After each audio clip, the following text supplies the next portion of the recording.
축구팬 여러분 안녕하십니까. 역동원 감독 하나학교 K리그1 2022 시즌 2라운드가 종료되었습니다. 하지만 2라운드 리뷰를 하고 싶지만 바로 다음날 3라운드 경기가 있기 때문에 2라운드는 짧게 결과만 확인하고 가보도록 하겠습니다. 먼저 첫 번째는 수원 더비였습니다. 21분 박형진 선수가 가운데로 돌파에 들어오면서 오른발 마무리, 원래는 왼발을 사용하는 선수지만 오른발 마무리하면서 1대0 수원 삼성이 승리를 거뒀습니다. 골키퍼 양형모 선수가 수원FC의 공격을 여러 차례 막아냈고 니실라의 PK를 막아내는 등 MVP급 활약을 선보였습니다. 다음은 경인 더비입니다. 전반 18분 기성용 선수가 홍시우 선수를 막다가 오르는 크로스를 본인이 맞고 골대에 들어가면서 먼저 자책골로 시작을 했던 인천 유나이티드입니다. 그렇게 시종일관 중원의 첫 싸움을 시작하던 인천과 서울은 후반 73분 김진애 선수가 돌파하고 침투에 들어가면서 좋은 득점 선보이면서 1대1 동점으로 마무리됐습니다. 중원에서 좋은 활약 보여줬던 이명주 선수가 개인적인 MVP입니다. 다음은 제주와 강원입니다. 양팀 모두 치열한 공방전을 펼쳤지만 두 팀 모두 결정력 부족이라는 한계에 시달리면서 결국은 0대0 경기가 종료되었습니다. 개인적인 MVP는 왼쪽 측면에서 흔들어줬던 정호재 선수입니다.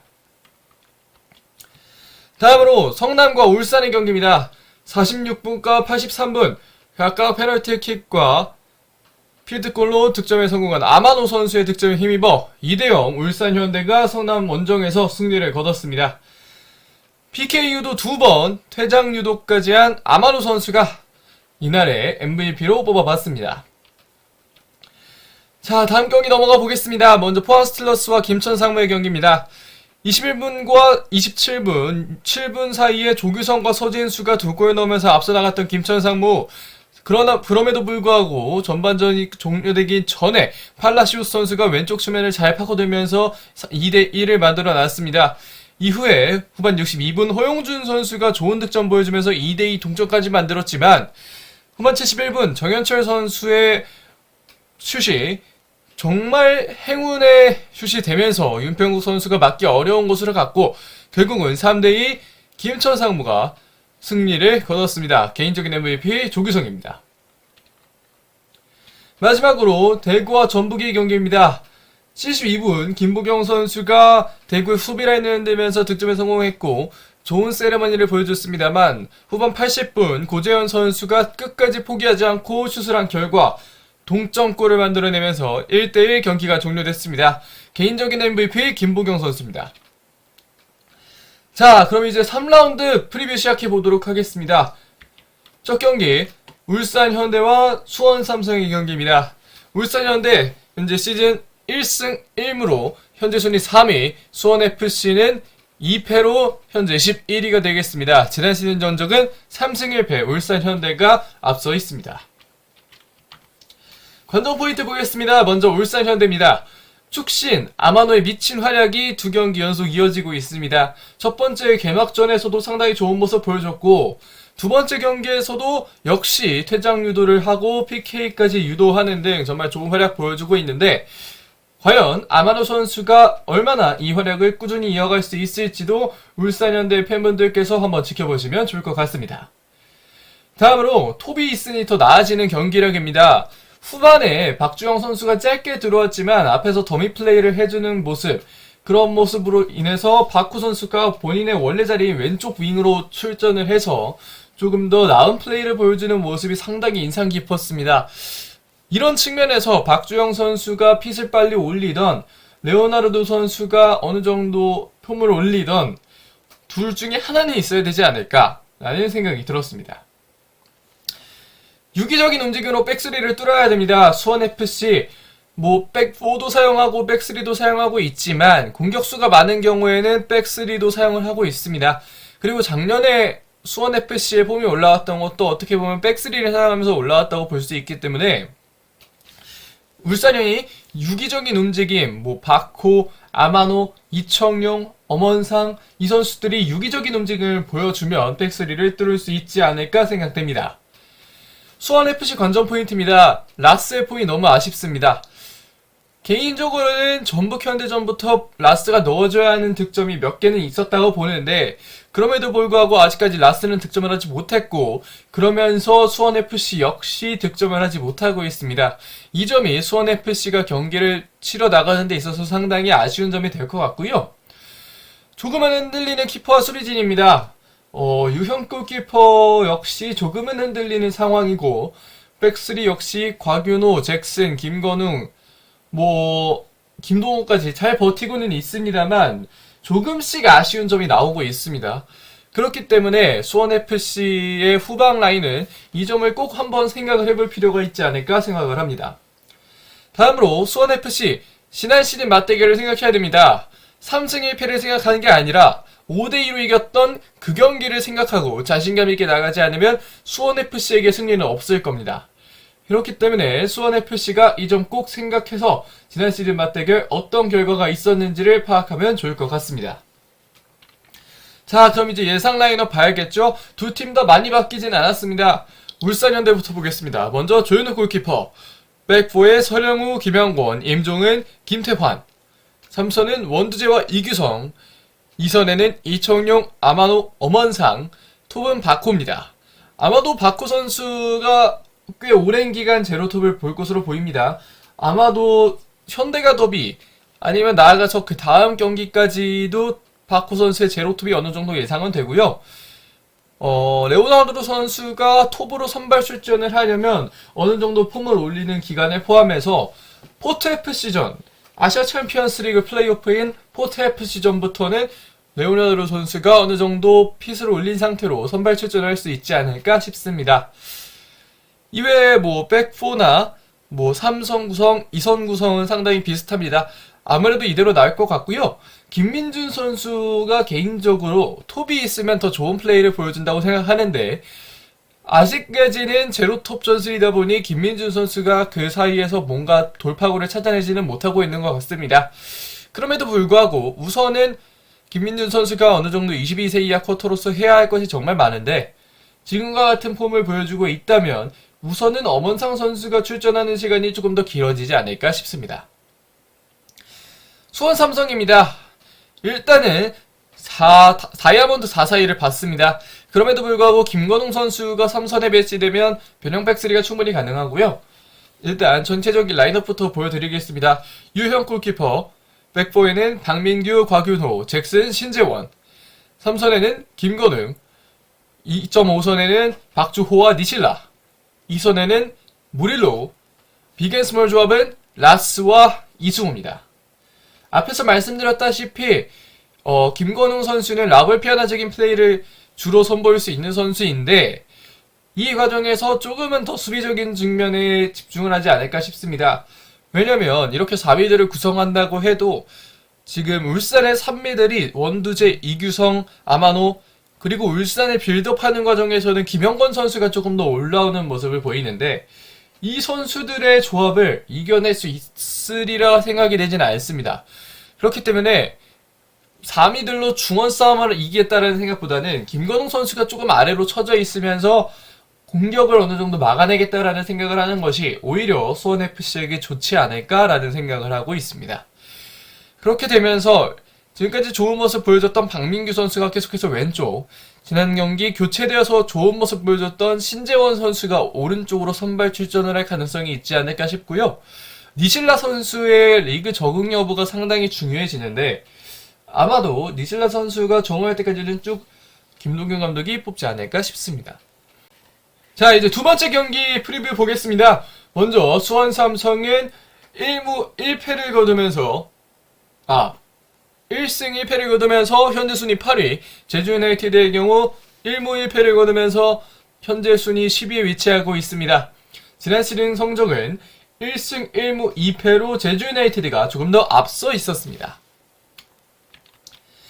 일단 관전 포인트부터 보겠습니다. 수원 삼성입니다.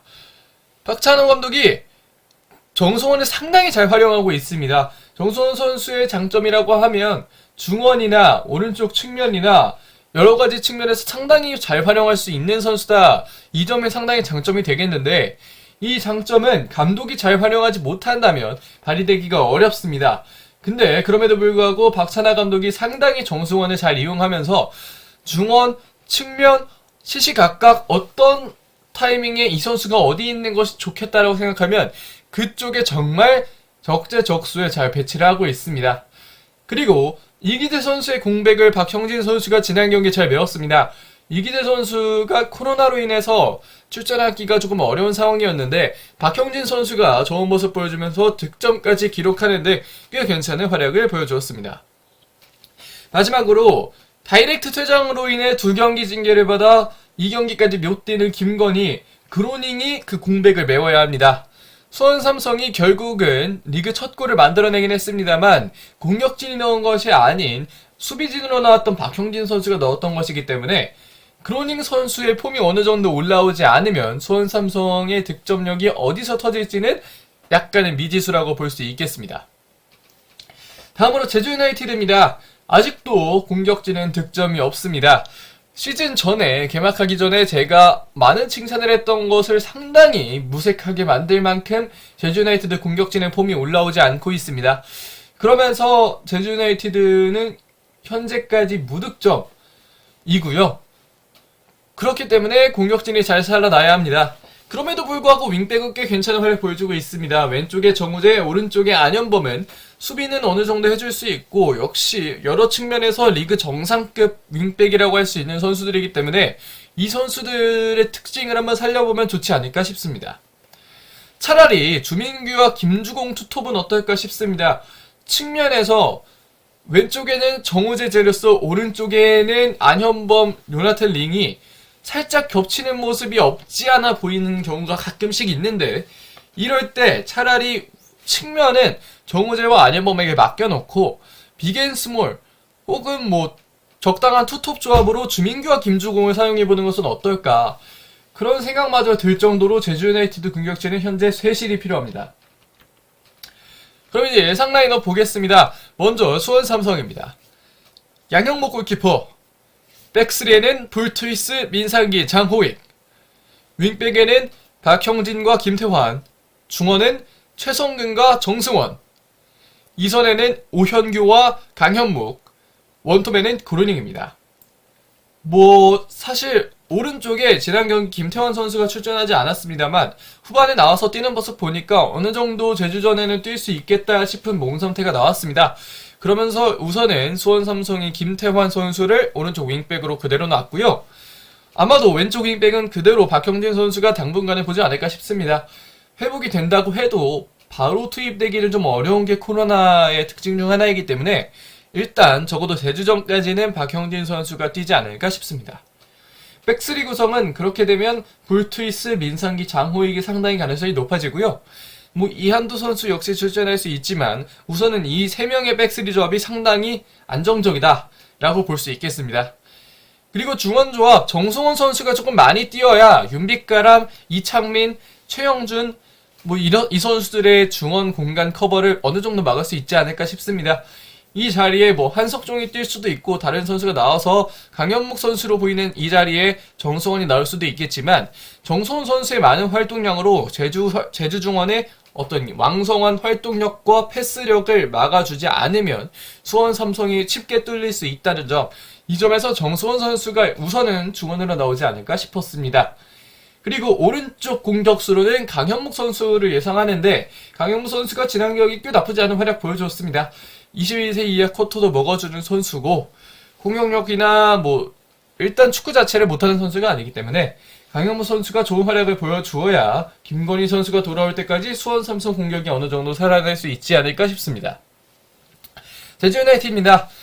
김동축 골키퍼, 백스리에는 정훈, 최영준, 김호규, 윙백 자리에는 정우재와 안현범, 미드필더 자리에는 윤빛거람과 이창민, 그리고 3톱 제르소, 주민규, 요나탄링입니다. 이 라인업이 개막전 라인업이죠. 개막전 라인업인데 제가 지난번에 말씀드렸던 것을 이제 백스리 구성을 그대로 좀 밀고 나가보지 않을까 싶었습니다만 일단은 밀고 나가지 않았습니다. 그럼에도 불구하고 바뀐 게 많이 보이진 않았습니다. 양쪽 측면 뚫어주고 이런 거 상당히 괜찮았습니다만 이것은 측면에 있는 선수들 개인 기량으로도 어느 정도 뚫어낼 수 있는 부분이기 때문에 이렇게 간다기보다는 최용준 선수의 가운데 센터백 기용을 어느 정도 조금은 적응을 시켜 주어야 뭐 이지솔이 돌아오든 김경재가 돌아오든 어떤 선수가 돌아오든 간에 최용준 선수의 자리 적응이 더 쉬울 수 있다라는 희망에서 남계일 감독이 어떻게 출전을 시킬지는 모르겠지만 개인적으로는 최용준 선수가 가운데 볼플레잉 센터백을 쭉 맡아봐야 더 나을 수 있다는 점에 착안을 해서 개인적으로 희망 라인업을 이렇게 한번 만들어봤습니다. 자, 수원 삼성과 제주 유나이티드의 라운드 경기는 이 정도까지 프리뷰를 해보겠고요. 자, 다음은 성남FC와 FC서울의 경기 프리뷰입니다. 성남FC 2패를 거두면서 현재 12위에 마크를 하고 있습니다. 상당히 성남FC 처음에도 약간은 공격진이나 날개가 좀 아쉽지 않냐라는 이야기가 있었는데 뭐 여러가지 측면에서 조금은 아쉬운 점을 보이면서 성남FC 현재 12위에 위치하고 있습니다. 그에 반해 FC서울은 1승 1무 대구 FC는 상당히 좋은 모습 보여줬지만 인천 유나이티드를 상대로 무승부 거두면서 조금은 아쉬운 결과를 받아들였지만 그럼에도 불구하고 현재 1위는 FC서울이 유지하고 있습니다. 지난 시즌 정적 그럼에도 불구하고 1승 2무 1패였는데요. 지난해 마지막에는 FC서울이 좀 많이 올라왔지만 지난 시즌 초중반에는 박진섭 감독과 함께 했던 FC서울이 조금은 좋지 않았기 때문에 이런 점이 어느 정도 지난 시즌 전적에 영향을 미쳤다라고 팬분들께서 생각해 주시면 좋을 것 같습니다. 자, 그럼 관전 포인트 보겠습니다. 먼저 성남FC입니다. 보강에도 불구하고 센터백 진이 아쉬웠습니다. 특히 마상훈 선수가 2경기 연속으로 조금 아쉬운 모습 보여줬는데 마상훈 선수가 시즌 전에 재계약을 했습니다.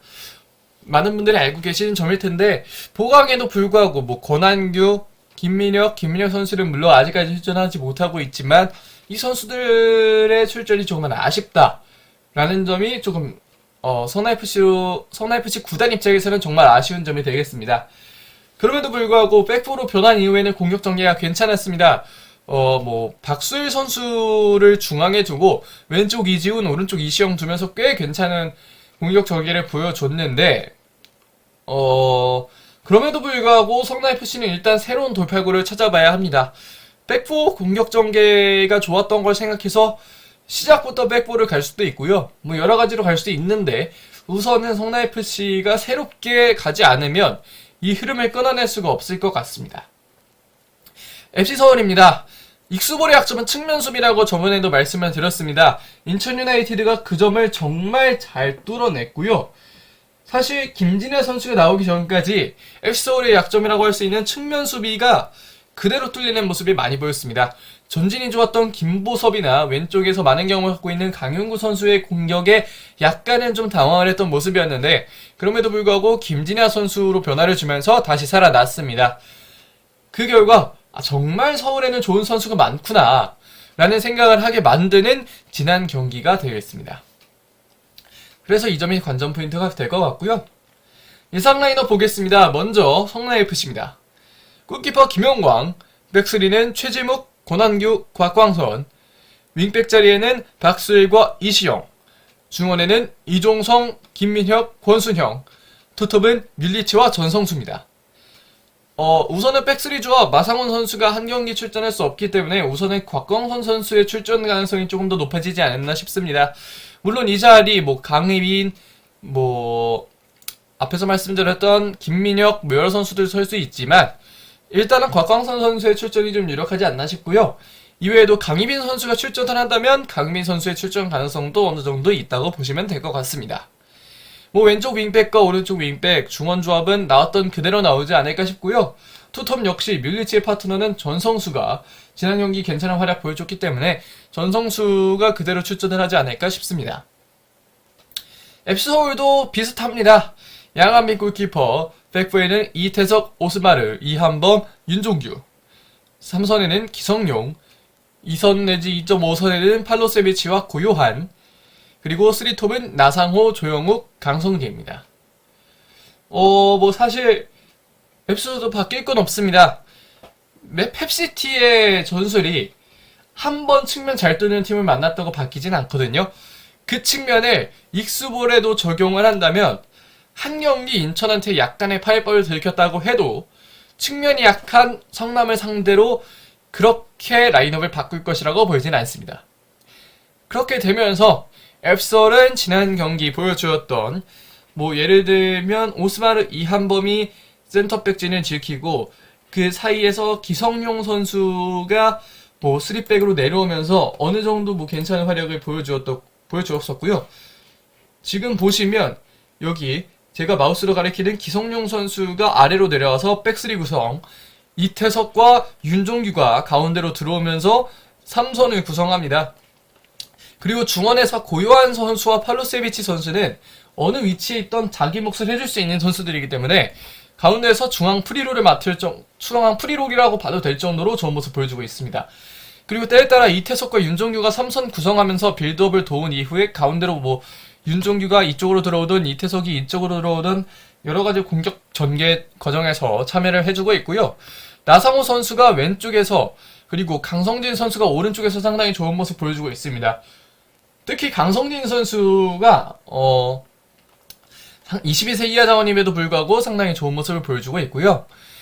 원톱 자리에 있는 조용우 선수 역시 상당히 좋은 모습 보여주면서 앱스홀의 공격을 제대로 이끌어주고 있습니다. 자, 다음 경기 이제 강원과 인천 유나이티드입니다. 강원은 1승 1무의 성적 거두면서 현재 3위, 인천 유나이티드 역시 1승 1무의 성적 거두면서 현재 순위 5위에 위치하고 있습니다. 지난 시즌 전적 2승 1무 1패로 강원이 앞서 있습니다. 자, 관전 포인트 보겠습니다. 먼저 강원FC입니다. 강원FC 제주를 만나서 솔직히 공격은 좀 아쉬웠습니다. 그렇기 때문에 무득점을 했겠지요. 그러면서 제주 유나이티드의 백스리가 상당히 괜찮은 선수들이긴 합니다만 강원FC에게 최용수 감독이 기대하는 점을 생각하면 조금은 아쉬운 공격이었다 라고 말할 수 있을 것 같습니다. 그럼에도 불구하고 제주의 좋은 공격진 상대로 수비가 괜찮았습니다.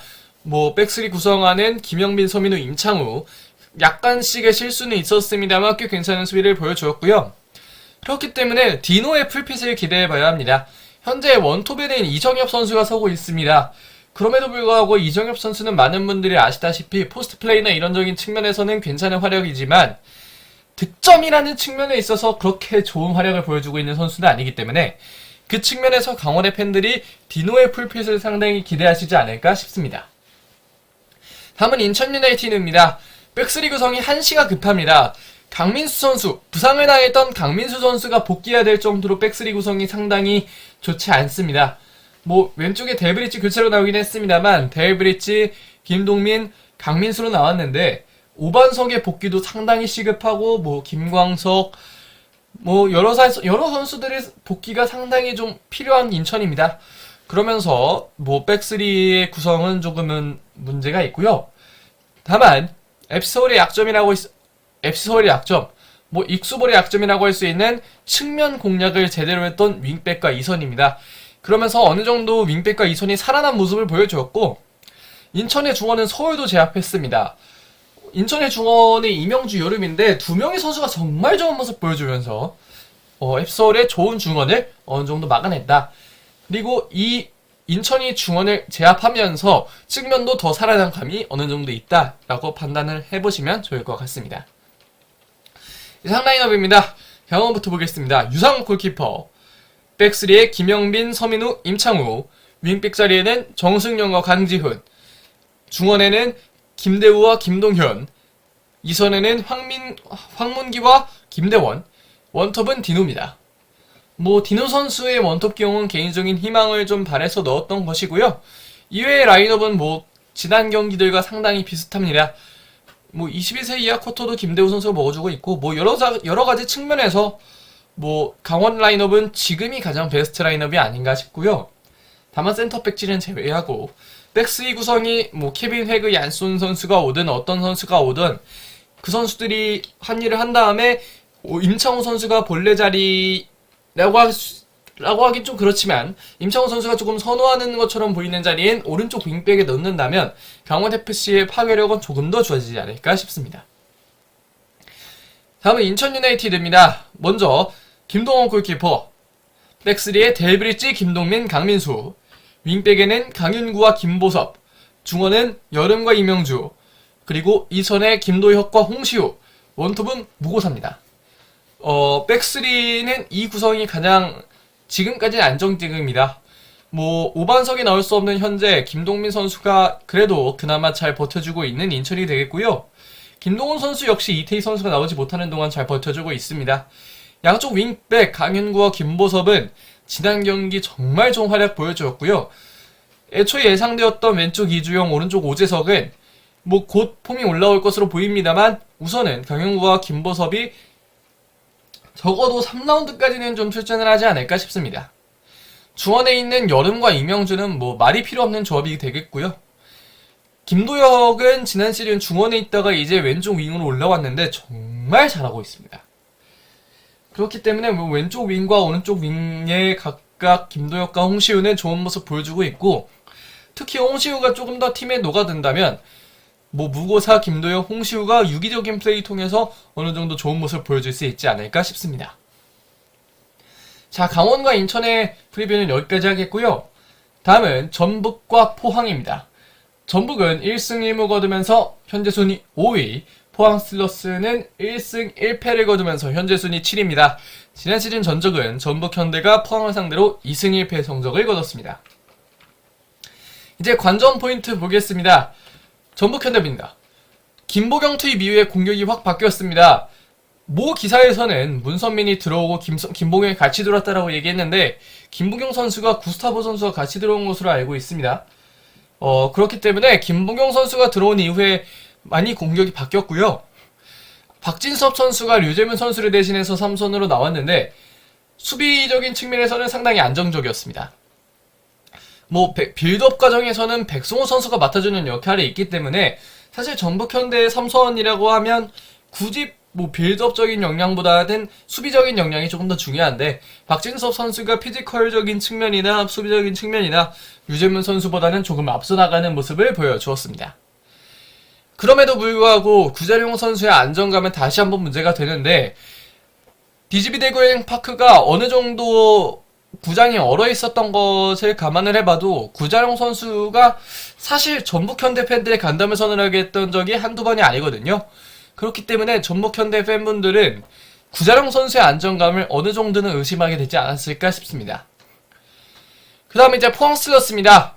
팔라시오스가 벌써 득점을 했습니다.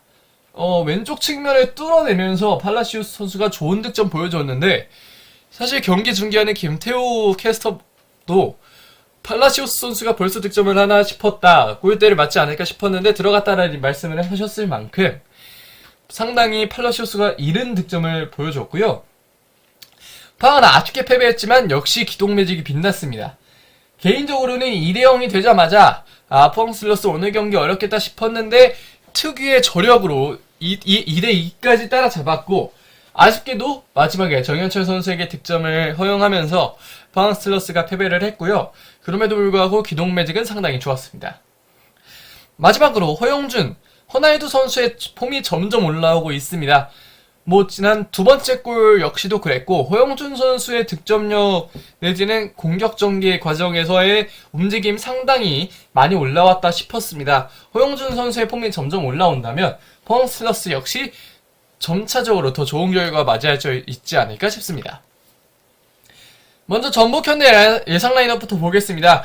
송봉골 골키퍼, 백포에는 김진수, 구자룡, 홍정호, 이용, 그리고 3선에는 박진섭과 백승호, 2선에는 송민규, 쿠니모토, 문선민, 원톱에는 일루첸코입니다. 사실 최철준 선수가 나올 가능성이 상당히 높지만 그럼에도 불구하고 이용 선수가 나와주지 않으면 오른쪽 측면에 살기가 좀 힘들다는 것을 여실히 느꼈던 대구FC와의 경기였습니다. 최철준 선수가 수비는 그럴저럭 잘하고 있지만 이용 선수의 공격적인 측면만큼을 따라오지 못하고 있거든요. 국가대표 풀백은 왜 다른지를 이용 선수가 나와서 조금 증명을 해주면 좋지 않을까 싶은데, 현실적으로 봤을 때는 최철순 선수가 나올 가능성이 좀 높지 않을까 싶습니다. 포항 스틸러스입니다. 골키퍼는 윤평국, 사진이 안 바뀌었네요. 윤평국, 백보에는 심상민, 그랜트, 박찬용, 박승욱, 중원에는 신진호, 신광훈, 고영준, 쓰리톱에는 임상엽, 이광혁, 이승모입니다. 뭐 허용준 선수가 돌아오면서 허용준 선수가 톱을 볼 수도 있겠지만 개인적으로는 허용준, 모세스가 주전 경쟁을 하고 이승모 선수가 내려오는 것을 조금 더 좋은 라인업이라고 보고 있고요. 임상엽 선수가 지난 라운드 감기로 인해서 명단에 들지 않았지만 회복을 했다면 임상엽 선수가 출전할 수 있을 것 같습니다.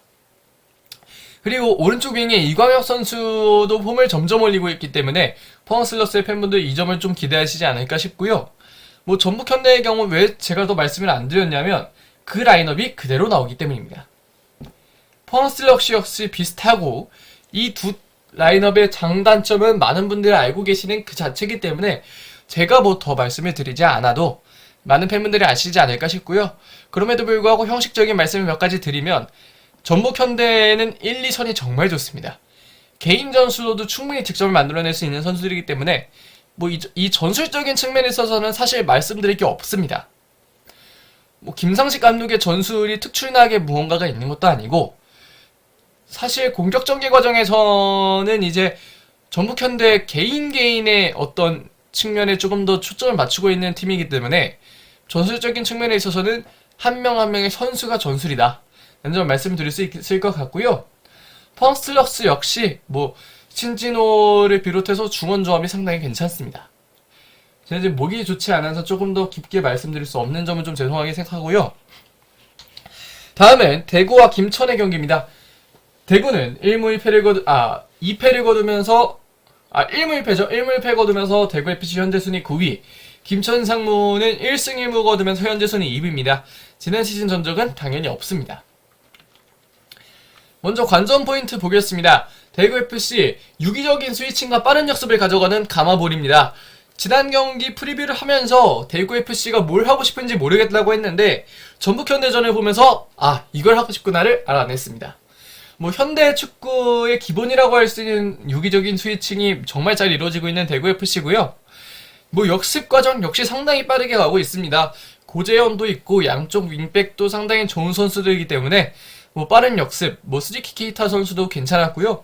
가마볼은 유기적인 스위칭, 소비 이후에 빠른 역습 이런 것들을 좀 주로하고 있다라는 점을 대구의 팬분들께서 보실 수 있었던 것 같습니다. 다만 결정력이 올라오지 않으면 승리는 없습니다.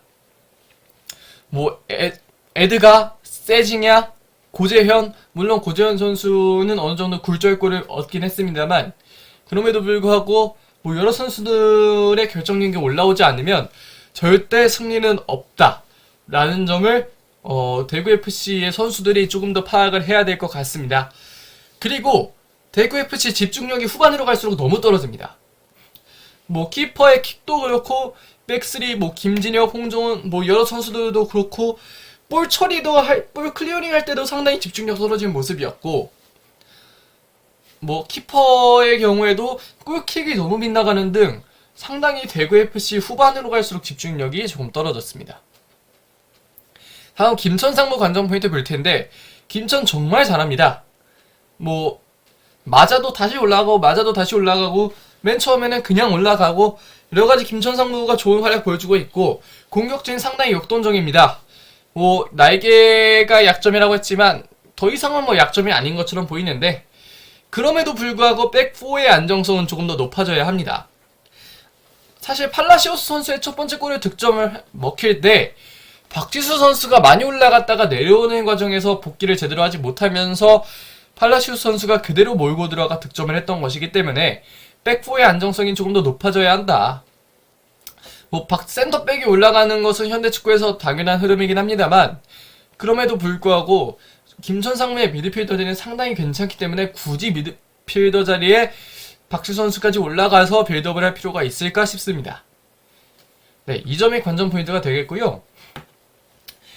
먼저 예상 라인업 보겠습니다. 양팀 다 비슷합니다.